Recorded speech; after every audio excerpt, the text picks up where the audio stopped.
Hello students, we will learn about today we will learn IUPAC nomenclature for organic compounds। और इससे पहले मैं कुछ बेसिक टर्म्स बता देता हूं जो हमें पता होनी चाहिए। सबसे पहला है होमोलोगस सीरीज। होमोलोगस सीरीज, इससे पहले की बातें मैं कई बार बता चुका हूं कि कैसे ऑर्गेनिक कंपाउंड्स, ऑर्गेनिक एक ब्रांच बनी, ठीक है, कैसे हम लोगों ने इनऑर्गेनिक कंपाउंड को यूज करके ऑर्गेनिक सब्सटेंस बताया, ये सब बता चुका हूं, तो वो मैं फिर से रिपीट नहीं करूंगा ना। तो होमोलोगस सीरीज में देखो दो टर्म्स है जिन पे ध्यान देना है। एक तो है होमो और दूसरा है सीरीज। होमो का मतलब क्या होता है? सेम। और सीरीज का मतलब कुछ ऐसे टर्म्स जिनके बीच का कॉमन डिफरेंस, ठीक है ना, जो डिफरेंस है वो कॉमन आ जाए। जो डिफरेंस है वो क्या हो जाए? कॉमन हो जाए। ईपी में पढ़ा था ना तुम सबने, तो डिफरेंस कैसा हो जाए? कॉमन हो जाए। अब किस चीज का डिफरेंस कॉमन होगा वो हम लोग यहां पर देखेंगे, ठीक है। ठीक है, तो होमोलोगस सीरीज पढ़ेंगे भी हम लोग। क्या है? It is a series of compound, it is a series of compound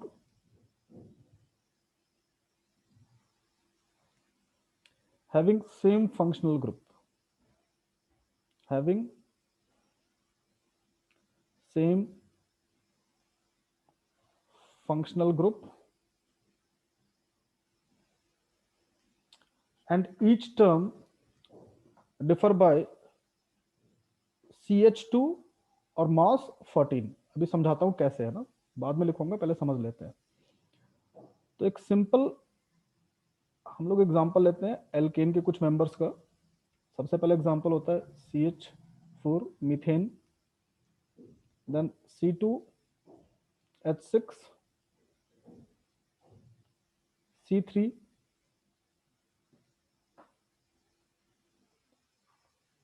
H8, ठीक, और C4H10।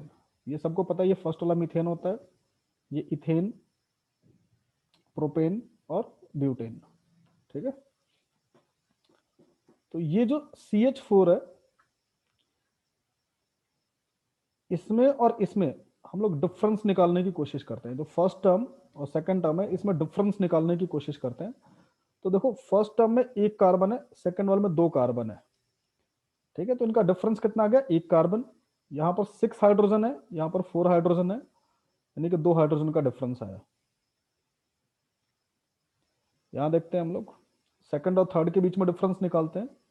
सॉरी, ये C3 है ना, ये C3 है, C3H8 है।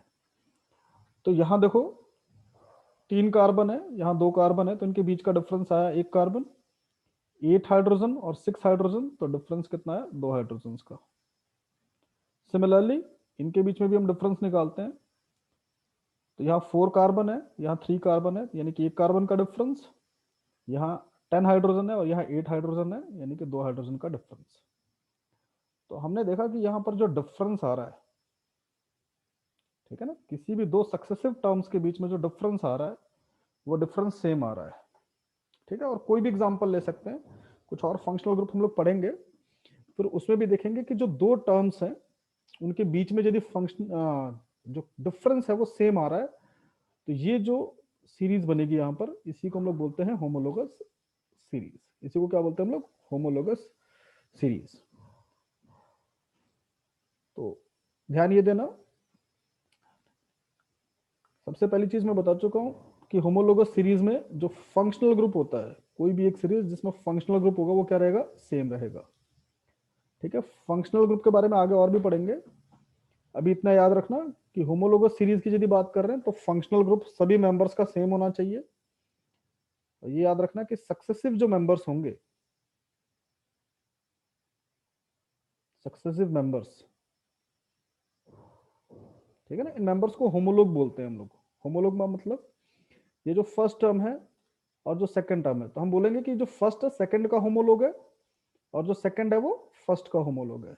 इसी तरह से ये जो सेकंड और थर्ड टर्म है, तो सेकंड जो है वो थर्ड का होमोलोग है, और थर्ड किसका होमोलोग है? सेकंड का होमोलोग है ना। तो जो सक्सेसिव मेंबर्स होते हैं जिनको हम लोग बोलते हैं होमोलोग,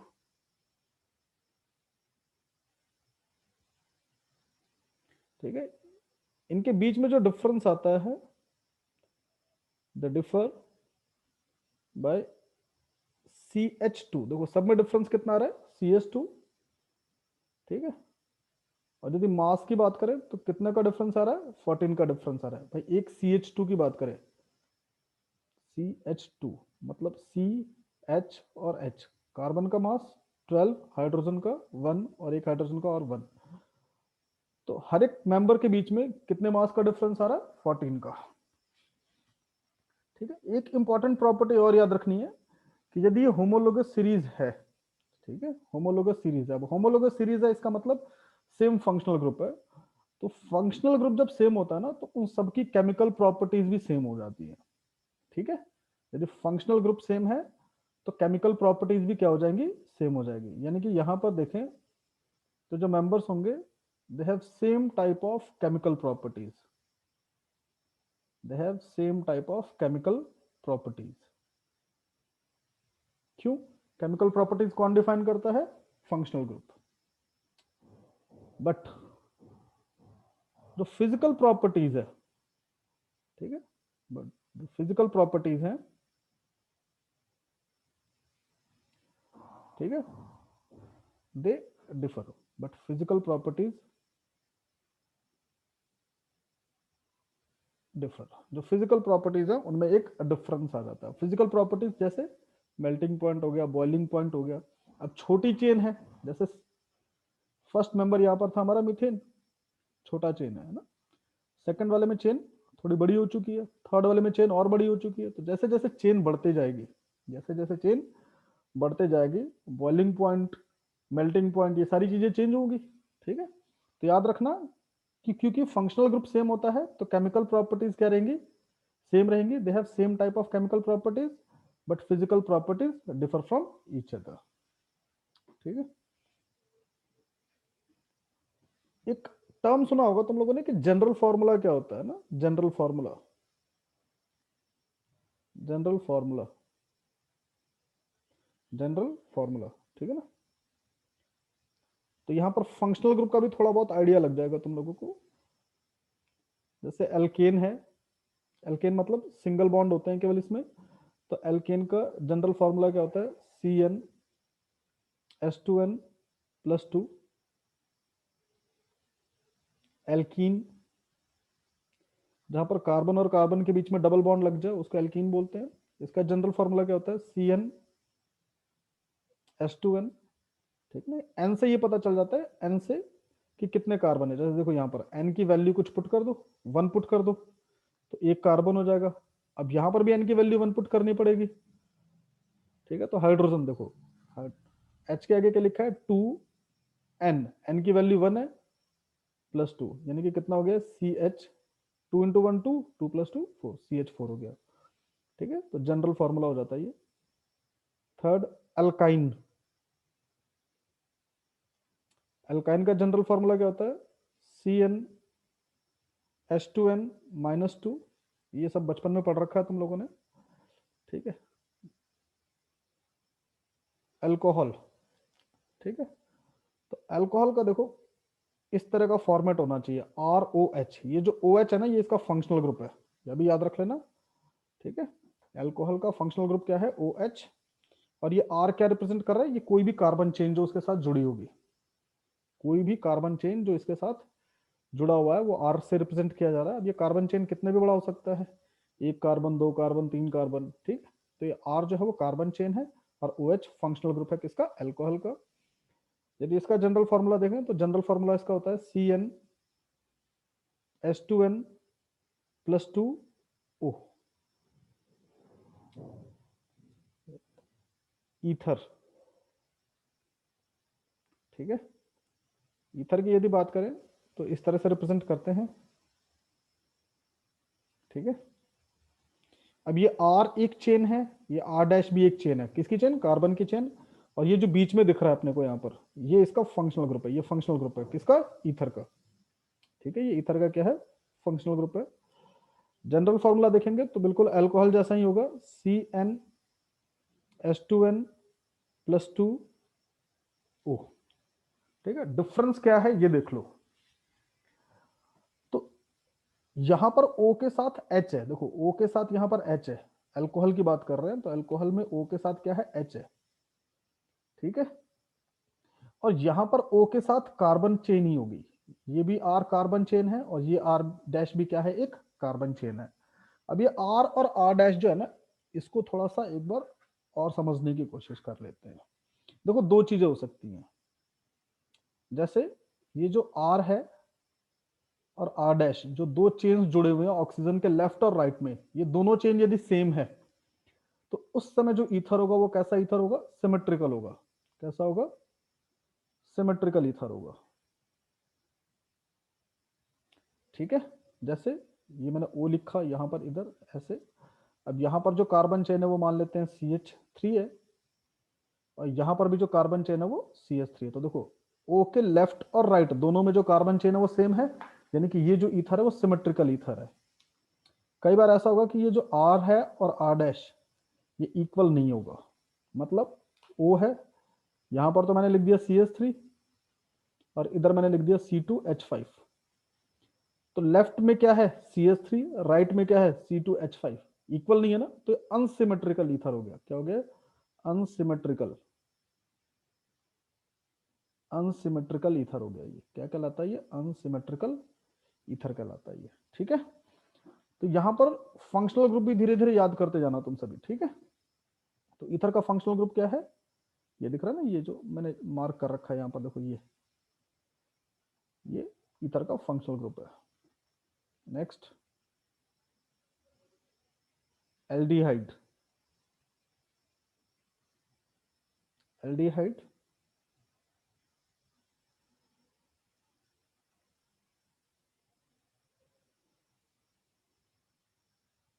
ठीक है, तो इसका फंक्शनल ग्रुप क्या है, इसका फंक्शनल ग्रुप होता है ये COH। ठीक है, COH ये इसका फंक्शनल ग्रुप है। ठीक, C डबल बॉन्ड OH। अब ये यहां पर भाई R या H ये क्या है, यहां पर ये R लिख दिया, यहां पर H, इसका मतलब क्या है कि यदि मुझसे ये कहा जाए कि सबसे कम कार्बन के नंबर वाला एल्डिहाइड बताओ, ऐसा एल्डिहाइड जिसमें सबसे कम कार्बन हो, ठीक है, तो उस समय हम इस R को, कार्बन चेन वाला जो R है ना, इसको यूज नहीं करेंगे, सीधे H यूज कर लेंगे, यानी कि H C double bond O और ये H, ये सबसे पहला मेंबर होगा। ठीक है, अब मैंने कहा कि मुझे कार्बन वाला चेन चाहिए, यानी कि R की जगह पे कार्बन चेन, तो वहां पर फिर तुम CH3 यूज कर सकते हो। समझ में आ गया। तो यदि ये कहा जाए कि सबसे कम कार्बन वाला एल्डिहाइड, तो ये एल्डिहाइड है, ये सबसे पहला मेंबर है एल्डिहाइड का, है ना, ये सबसे फर्स्ट पहला मेंबर है, ये सेकंड मेंबर है।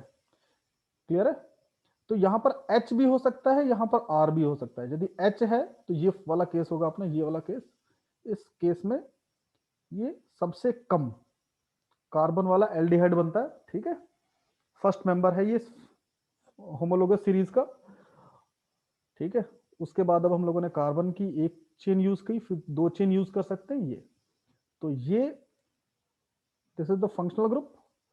और या तो हाइड्रोजन यहां पर ऐड कर दो, और या तो कार्बन की एक चेन, दोनों में से कुछ भी यूज कर सकते हो। ठीक, यदि जनरल फॉर्मूला की बात करें तो एल्डिहाइड का जो जनरल फॉर्मूला होता है वो होता है CnH2nO, CnH2nO। ठीक है,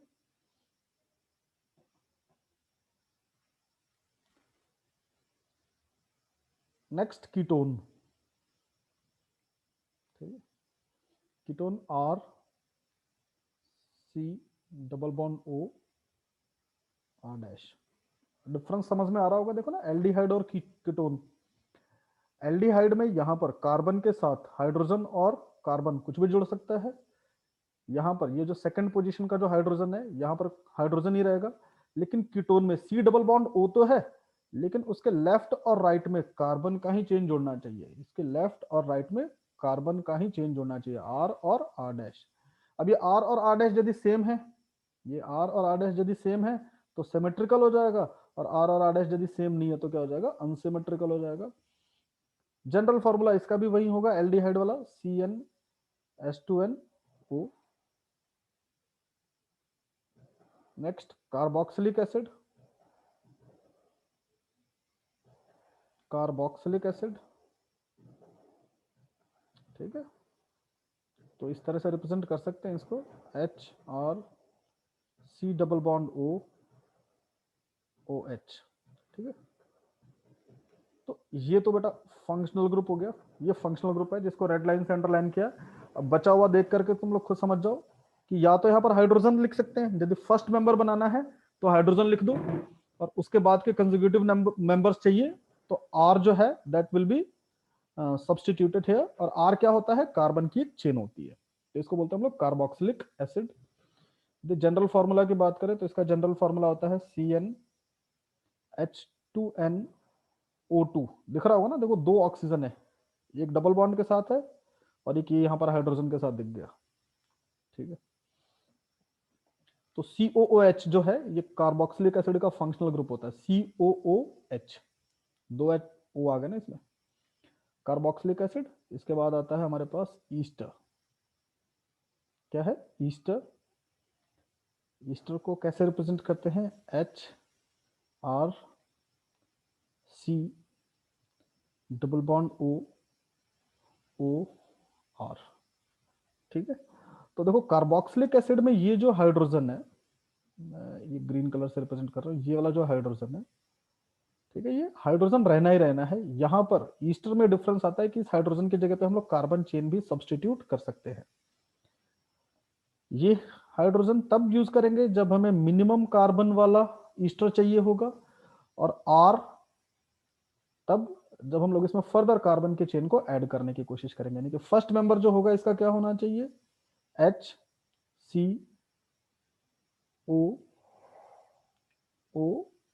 ये फर्स्ट मेंबर होना चाहिए, ठीक है।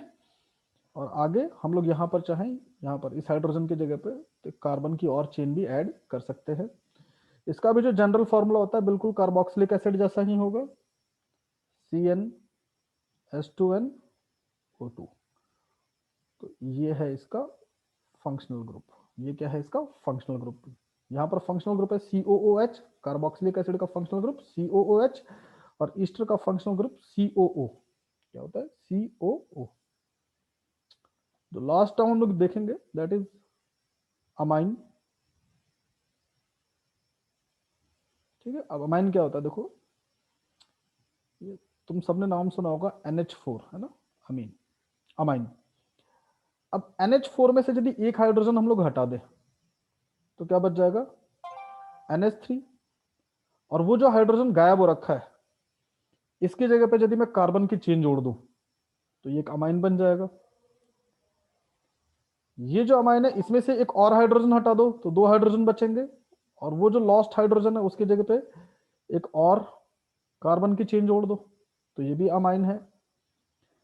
एक और हाइड्रोजन हटा दो यानी कि ये हो जाएगा NH, अब तीन वैलेंसीज अपने पास दिख जाएंगी, और तीन इसमें कार्बन के ग्रुप ऐड कर दो तो ये भी एक तरह का अमाइन होगा, ठीक है। जो जनरल फॉर्मूला होता है वो इसका होता है CnH2n+3n, तीन तरह का हो सकता है। यदि केवल एक हाइड्रोजन हटाए तो क्या बचेगा, ये अपने पास NH3, क्या बचेगा NH, सॉरी NH4 नहीं NH3 होता है यहाँ पर, थोड़ा सा इसको करेक्ट कर लेंगे, सभी करेक्ट कर लेंगे। अमाइन जो होता है NH3 होता है ना, मैं यहाँ पर लिख देता हूँ इसको, NH3 है, ठीक है। इसमें से एक हाइड्रोजन हटा दो तो क्या बचेगा अपने पास NH2, और एक वैलेंसी यहाँ पर रह जाएगी, इस वैलेंसी को हम लोगों ने एक कार्बन चेन के साथ लगा दिया। दूसरी कंडीशन ये कि ये जो NH2 है यहाँ पर से दो हाइड्रोजन निकल जाए, जो NH3 है इसमें से दो हाइड्रोजन निकल जाएंगे तो एक वैलेंसी और एक वैलेंसी यहाँ पर रह जाएगी, इस वैलेंसी में भी एक कार्बन चेन, इस वैलेंसी में भी एक कार्बन चेन। तीसरी कंडीशन ये हो सकती है कि NH3 के तीनों हाइड्रोजन हटा दिए जाए तो अपने पास तीन वैलेंसी दिख जाएगी, एक कार्बन चेन यहाँ पर, एक कार्बन चेन यहाँ पर, और एक कार्बन चेन यहाँ पर। तो इसको हम लोग बोलते हैं 1 डिग्री अमाइन या प्राइमरी अमाइन, इसको बोलते हैं 2 डिग्री अमाइन, इसको बोलते हैं हम लोग 3 डिग्री अमाइन। ठीक है ना, प्राइमरी, सेकेंडरी और टर्सरी अमाइन बोलते हैं इनको हम लोग, ठीक है। अब आईयूपीएसी नेमिंग में देखो, आईयूपीएसी की जो नेमिंग होगी वो दो तरीके से पढ़ेंगे हम लोग, दो तरीके से मतलब दो पार्ट्स में पढ़ेंगे। सबसे पहले जो पढ़ेंगे that is IUPAC naming of radical, ठीक है। सबसे पहले जो हम लोग पढ़ेंगे that is IUPAC naming of radical, IUPAC naming, sorry,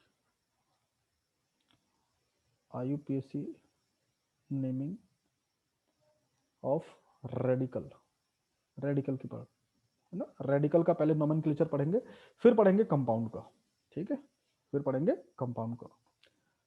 अब ये है कि ये रेडिकल होता क्या है, ये रेडिकल होता क्या है। तो तुम लोगों ने देख रखा है ना, ये इस तरह का स्ट्रक्चर पढ़ा होगा, ये इसको क्या बोलते हैं, मीथेन बोलते हैं। अब इस मीथेन में से यदि मैं एक हाइड्रोजन यहां से बाहर निकाल दूं, इस एक हाइड्रोजन को मैं यदि बाहर निकाल दूं तो अपने पास क्या बचेगा, सी एच एच एच, और एक ये वैलेंसी यहां पर खाली रह जाएगी, ठीक है। तो ये बन गया फ्री रेडिकल, क्या बोलते हैं इसको हम लोग, फ्री रेडिकल। तो इसी तरह के रेडिकल की हमें आईयूपीएसी नेमिंग को समझना है एक बार, ठीक है। दो हाइड्रोजन भी हटा सकते हो, ठीक है, दो हाइड्रोजन भी हटा सकते हो, तीन हाइड्रोजन भी हटा सकते हो, बस वहां पर एक वैलेंसी खाली दिखनी चाहिए अपने को, वहां पर क्या दिखना चाहिए, एक वैलेंसी खाली दिखनी चाहिए, उसी को हम लोग क्या बोलते हैं, रेडिकल बोलते हैं। तो जब भी रेडिकल का नोमेनक्लेचर हम लोग करेंगे तो कुछ रूल्स हैं, वो समझ लो क्या क्या रूल्स हैं। जो काउंटिंग होगी हमेशा, ठीक है, हम लोग काउंटिंग करते हैं कार्बन के चेन की, जो काउंटिंग होगी वो हमेशा स्टार्ट होगी वहां से जिसके पास फ्री रेडिकल है, जिसके पास रेडिकल है, फ्री वैलेंसी है, ठीक है ना। तो counting is started from atom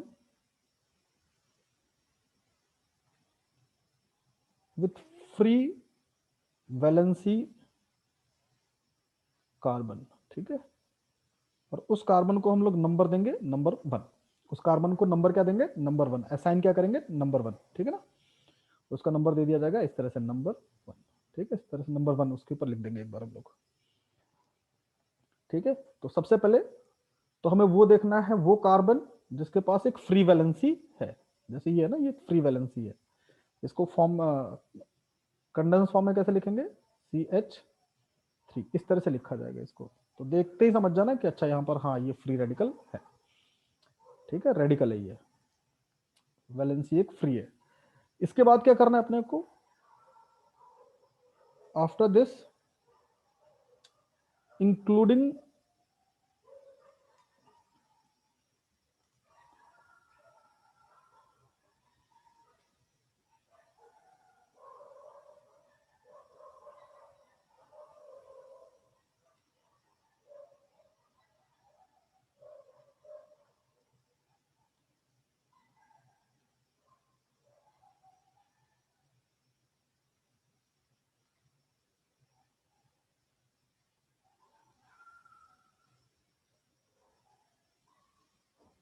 ठीक है, इसके बाद हमें देखो करना क्या है कि हम वो चेन देखेंगे कार्बन की, कौन सी चेन, लार्जेस्ट चेन, जिस चेन में maximum number of multiple bonds आ जाए, ठीक है। उसके बाद क्या करेंगे हम लोग, कार्बन की लॉन्गेस्ट चेन देखेंगे। लॉन्गेस्ट चेन ऐसी होनी चाहिए जिसमें maximum number of multiple bond, multiple bond मतलब डबल बॉन्ड आ जाए, ट्रिपल बॉन्ड आ जाए, ठीक है। तो ऐसी चेन देखेंगे, लार्जेस्ट चेन होनी चाहिए, सबको पता है लार्जेस्ट चेन ही हम लोग सेलेक्ट करते हैं। और उस चेन में मैक्सिमम नंबर ऑफ मल्टीपल और ट्रिपल बॉन्ड यदि हैं तो आ जाने चाहिए, ठीक है। Third rule, if any functional group is present, if any functional group is present, ठीक है, कोई फंक्शनल ग्रुप यदि प्रेजेंट है तो, if any functional group is present, तो उसका एक प्रीफिक्स जो है वो यूज कर लेंगे, ठीक। देन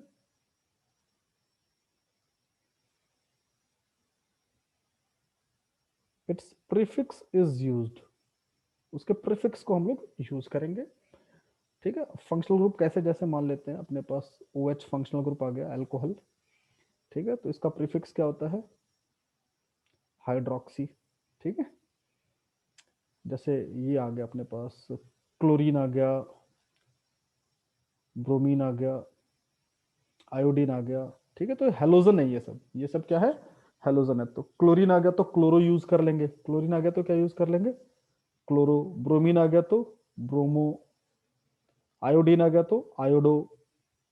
ठीक है, ये सब क्या है, हेलोजन है। ये सब क्या है, हेलोजन है। एक्स से रिप्रेजेंट करते हैं हम लोग हेलोजन को। ठीक है, ये पीरियोडिक टेबल जो है ना, उसके हेलोजन ग्रुप में आते हैं, क्लोरीन, ब्रोमीन, आयोडीन। तो उसको, इन सबको अलग अलग सिंबल ना दे करके हम लोग एक कैपिटल एक्स से रिप्रेजेंट कर लेते हैं। हेलोजन ग्रुप बुक के ये एलिमेंट्स हैं, किसके, हेलोजन ग्रुप के। ठीक है, जैसे मान लो ये ओ आर आ गया, ओ का मतलब एक ऑक्सीजन है और आर मतलब एक कार्बन की चेन है, तो ये एल्कॉक्सी, इसका प्रीफिक्स क्या है, एल्कॉक्सी। ठीक है, ये जैसे NH2 आ गया, यानी कि अमीनो। और भी बहुत सारे जैसे जैसे आएंगे तो मैं बताते चला जाऊंगा, है ना, कि कौन कौन से प्रीफिक्स अपने को यूज करने हैं। ठीक है, बट अभी जो लिखवा रहा हूं वो साथ के साथ याद कर लेना सभी। ठीक है, अच्छा, तो हमने देखा कि 3 रूल अपने को फॉलो करने हैं। सबसे पहले तो वो वाला कार्बन देखना है जिसके पास फ्री वैलेंसी हो। दूसरा, हमें एक लॉन्गेस्ट कार्बन की चेन देखनी है, वो चेन जिसके पास maximum number of multiple bond हो। तीसरा, यदि कोई फंक्शनल ग्रुप है तो उसके प्रीफिक्स को हमें यूज करना होगा। ठीक है, अब कैसे यूज करना है, सबसे पहले यानी कि किसको लिखना है किसको नहीं लिखना है, तो इसके लिए एक ऑर्डर है। थोड़ा मैं सिंपल तरीके से बताने की कोशिश कर रहा हूं। तो सबसे पहले हम लोग लिखेंगे सब्स्टिट्यूएंट को। किसको लिखते हैं, सब्स्टिट्यूएंट को। ठीक है, सब्स्टिट्यूएंट क्या होता है, सब्स्टिट्यूएंट क्या होता है, कोई भी फंक्शनल ग्रुप या कोई भी ब्रांच। ठीक है, सब्स्टिट्यूएंट का मतलब क्या लिखना है इसमें, कोई भी फंक्शनल ग्रुप या कोई भी यदि ब्रांचिंग हुई है, तो ये दोनों टर्म याद रखना, फंक्शनल ग्रुप या फिर यदि कोई भी ब्रांचिंग हुई है तो। फिर उसके बाद हम लोग लिखेंगे जो कार्बन की चेन है, उस चेन की लेंथ क्या है ना। जैसे एक कार्बन है तो क्या लिखेंगे, मिथ लिखेंगे। 2 कार्बन है तो क्या लिखेंगे, इथ लिखेंगे। 3 कार्बन है तो क्या लिखेंगे, प्रॉप लिखेंगे। ठीक है, 4 कार्बन है तो क्या लिखेंगे, ब्यूट लिखेंगे। ठीक है, यानी कि यहां पर हम लोग ये मेंशन करने वाले length of carbon chain, length of carbon chain, कौन सी, लॉन्गेस्ट कार्बन चेन। और लास्ट में हम लोग इस तरह से, जैसे मान लो एल्केन है तो YL लिख देंगे। ठीक है ना, एल्केन मतलब यदि सिंगल बॉन्ड है तो क्या लिखेंगे, YL। यदि डबल बॉन्ड है तो क्या लिखेंगे, ENYL, इनाइल। ट्रिपल बॉन्ड है तो क्या लिखेंगे, आइनाइल। ठीक है, पहले मैं फिर से लिख देता हूं यहां पर, YNYL, YL। अच्छा, यदि डबल बॉन्ड है या ट्रिपल बॉन्ड है तो याद रखना, देखो यदि सिंगल बॉन्ड है तो YL लगेगा और उसकी पोजीशन को मेंशन करना जरूरी नहीं है। ध्यान से सुनो, यदि सिंगल बॉन्ड है चेन में तो क्या लगा दोगे, लास्ट में YL लिखोगे, और इस YL की, सिंगल बॉन्ड की पोजीशन मेंशन नहीं की जाती है। पोजीशन किसकी मेंशन की जाती है, डबल बॉन्ड की या फिर ट्रिपल बॉन्ड की। तो ये जो इनाइल है या जो आइनाइल है, ये मेंशन करेंगे हम लोग with position, with position. Length of carbon chain पता चल गया, मिथ, इथ, प्रॉप, ब्यूट, ये नंबर ऑफ कार्बन पे डिपेंड करता है। सब्स्टिट्यूएंट मतलब फंक्शनल ग्रुप या तो फिर ब्रांच। अच्छा, एक चीज और याद रखना, जो सब्स्टिट्यूएंट होगा वो भी विद पोजीशन, कि उनकी पोजीशन क्या है, किस पोजीशन पर ये सब्स्टिट्यूएंट है वो भी मेंशन करना होता है। अच्छा, यदि मान लो 2 सब्स्टिट्यूएंट है अपने पास, ठीक है, ब्रोमीन और क्लोरीन है, तो अल्फाबेटिकली लिखेंगे। पहले ब्रोमीन को लिखेंगे क्योंकि बी अल्फाबेट्स में पहले आता है, और क्लोरीन को बाद में लिखेंगे क्योंकि वो बाद में आता है। मतलब समझ गए, यदि 2 सब्स्टिट्यूएंट है तो पोजीशन तो लिखना ही लिखना है, विद पोजीशन तो लिखना है, पोजीशन तो उनकी मेंशन करनी है। यदि 2 सब्स्टिट्यूएंट है तो पहले किसको लिखेंगे, तो अल्फाबेटिकल ऑर्डर में देखेंगे हम लोग, तो with position in alphabetical order, in alphabetical order. ठीक है, अब कुछ एग्जांपल्स हैं, उनसे तुम लोगों को समझ में आ जाएगा। जैसे CH3, तो देखो यहां पर मैंने ये जो एक लाइन बना रखी है, ये लाइन क्या रिप्रेजेंट कर रही है? ये रिप्रेजेंट कर रही है कि भाई जो वैलेंसी है वो यहीं पर है। ठीक है, कार्बन की जो वैलेंसी है वो यहां पर है, मतलब यही हमारा क्या हो गया? रेडिकल हो गया। और रेडिकल को हम लोग क्या नंबर देते हैं? 1। अच्छा, कोई चेन बन रही है भाई? बन रही है, एक ही कार्बन की चेन बनी यहाँ पर। जो लॉन्गेस्ट चेन है, देखो, क्योंकि ये फ्री रेडिकल है। रेडिकल क्यों है? क्योंकि इसके पास फ्री वैलेंसी है। ये रेडिकल क्यों है? क्योंकि इसके पास एक वैलेंसी है, फ्री वैलेंसी है। तो इसको हमने नंबर दिया 1, और इसी 1 नंबर की चेन भी बन गई, क्योंकि इससे ज्यादा कार्बन है ही नहीं। तो अब देखो, जो हमने रूल लिखा है, उस रूल में हमें सबसे पहले लिखना होता है सब्स्टिट्यूएंट। तो कोई सब्स्टिट्यूएंट तो है ही नहीं अपने पास। और लेंथ ऑफ कार्बन चेन, क्योंकि एक ही कार्बन है तो मिथ लिख देंगे हम लोग इसमें। अच्छा, कोई डबल बॉन्ड ट्रिपल बॉन्ड नहीं है, मतलब YL लग जाएगा, तो ये क्या हो जाएगा? मिथाइल हो जाएगा। ठीक है, ऐसे मान लो लिख दिया मैंने CH3 CH2, और ये इस तरह से। तो ये जो लाइन है क्या रिप्रेजेंट कर रही है? कि यहां पर हमारा फ्री वैलेंसी है, तो इसको हमने नंबर दिया 1। ठीक है, बार बार जब भी इसको करो ना तो बोलो कि हाँ भाई, फ्री वैलेंसी जिसकी है उसको देंगे नंबर 1। फिर कार्बन चेन, तो एक कार्बन ये, ऑब्वियसली इसको नंबर देंगे हम लोग 2। नंबरिंग ऐसे ही तो करते हैं कि 1 2 3। तो यहाँ पर 2 कार्बन है, तो 2 कार्बन की चेन बनी। तो 2 कार्बन की चेन बनी, तो लेंथ क्या हो गया भाई? इथ। सिंगल बॉन्ड है, मतलब YL इथाइल हो गया। ठीक है,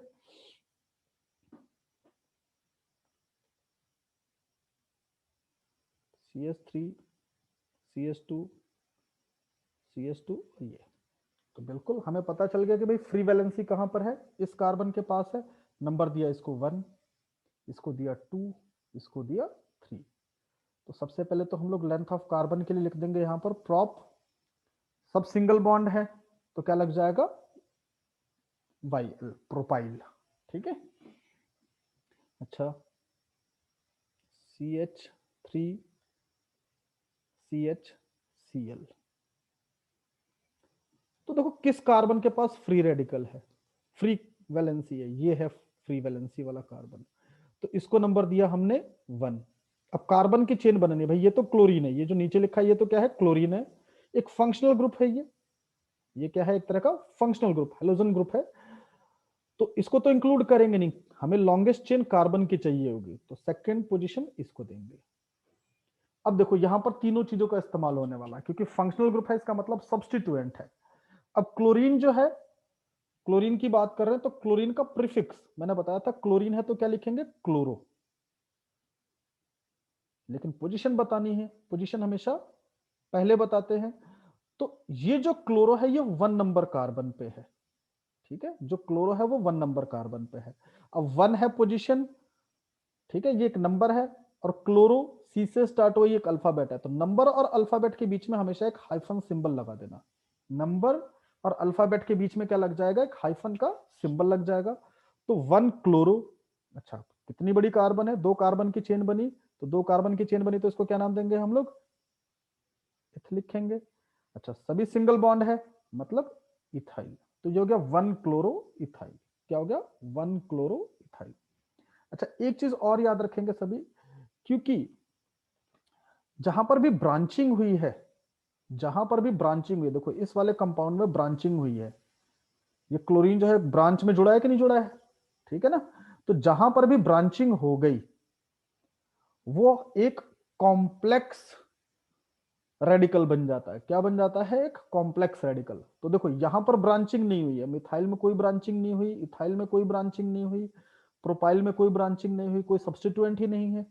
लेकिन इस कंपाउंड में ब्रांचिंग हो रखी है, मतलब ये एक कॉम्प्लेक्स रेडिकल है। और कॉम्प्लेक्स रेडिकल के नाम को हमेशा हम लोग ब्रैकेट में इंक्लोज कर देते हैं।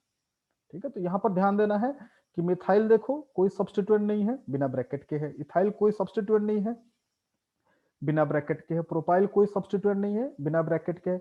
लेकिन यहां पर सब्स्टिट्यूएंट आ चुका है क्लोरो, किस पोजीशन पर? 1 पोजीशन पर। तो नंबर और अल्फाबेट के बीच में क्या लगता है, ये हाइफन साइन लगेगा। और क्योंकि यहां पर सब्स्टिट्यूएंट आ चुका है, मतलब ये कॉम्प्लेक्स रेडिकल है, और कॉम्प्लेक्स रेडिकल का नाम हमेशा ब्रैकेट में लिखा जाता है। ठीक है, एक और एग्जांपल देखते हैं हम लोग। CH3 CHOH, और ये हमारा फ्री वैलेंसी वाला कार्बन। तो जिसके पास फ्री वैलेंसी हो उसको नंबर दिया 1, बचे हुए कार्बन को इसको दे दिया 2। दो ही कार्बन है, हो गई नंबरिंग। और यहां पर देखो सब्स्टिट्यूएंट मिल गया अपने को। सब्स्टिट्यूएंट क्या है, OH। OH का प्रीफिक्स मैंने लिखवाया था अभी, हाइड्रोक्सी। क्या लिखवाया था, हाइड्रोक्सी। किस पोजीशन पर है, फर्स्ट पोजीशन पर है, तो 1। और क्योंकि 1 नंबर है, H अल्फाबेट है, तो इनके बीच में हाइफन साइन, 1 हाइड्रोक्सी। 2 कार्बन है मतलब इथ, सभी सिंगल बॉन्ड है मतलब YL। ठीक है, तो 1 हाइड्रोक्सी इथाइल, 1 हाइड्रोक्सी इथाइल। ठीक है,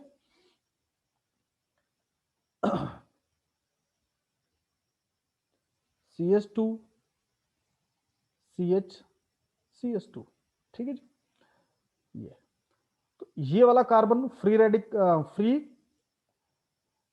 वैलेंसी के साथ है, तो इसको नंबर दिया 1, इसको दिया 2, इसको दिया 3। कोई सब्स्टिट्यूएंट है, कोई सब्स्टिट्यूएंट नहीं है। 3 कार्बन है, तो यहां पर मैंने लिख दिया प्रॉप। क्या लिख दिया, प्रॉप। अब देखो रूल पे एक बार वापस से आते हैं। मैंने लिखवाया है कि यदि इनाइल या आइनाइल है तो डबल या ट्रिपल बॉन्ड है तो इनाइल या आइनाइल लगेगा विद पोजीशन। तो इस इनाइल या आइनाइल की पोजीशन लिखनी है। अब यहां पर एक डबल बॉन्ड है मतलब इनाइल,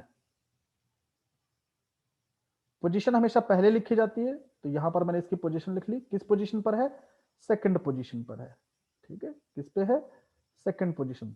भाई यहां से स्टार्ट करें, फर्स्ट पे नहीं मिला, सेकंड पे मिल गया तो सेकंड पोजीशन लिखेंगे। वैसे है देखो सेकंड और 3 के बीच में, ठीक है ना, 2 और 3 के बीच में मतलब 2 लिखेंगे, 4 और 5 के बीच में होगा तो 4 लिखेंगे, 6 और 8 के बीच में 6 और 7 के बीच में होगा तो 6 लिखेंगे। तो प्रॉप टू इनाइल, प्रॉप टू इनाइल। अच्छा, कोई सब्स्टिट्यूएंट नहीं है, मतलब कोई भी ब्रैकेट नहीं लगाएंगे यहां पर। एक और एग्जांपल देख लेते हैं। CH3 C CH2 CH3 CH3। ठीक है, और ये यहां पर फ्री वैलेंसी वाला कार्बन, तो फ्री वैलेंसी वाले कार्बन को नंबर दे दिया हमने 1। अब देखो काउंटिंग कैसे भी कर सकते हो, काउंटिंग कैसे भी की जा सकती है। इसको 2 तो लिखना ही लिखना है। अब 3 चाहो तो इसको लिख लो, ठीक है, तो भी 3 कार्बन की चेन बन रही है। 3 यदि इसको लिखते हो तो भी 3 कार्बन की चेन बन रही है। ठीक, तो मैं तो स्ट्रेट वाले को कंसीडर कर लेता हूं। तो ये हमने नंबरिंग कर ली 1 2 और 3।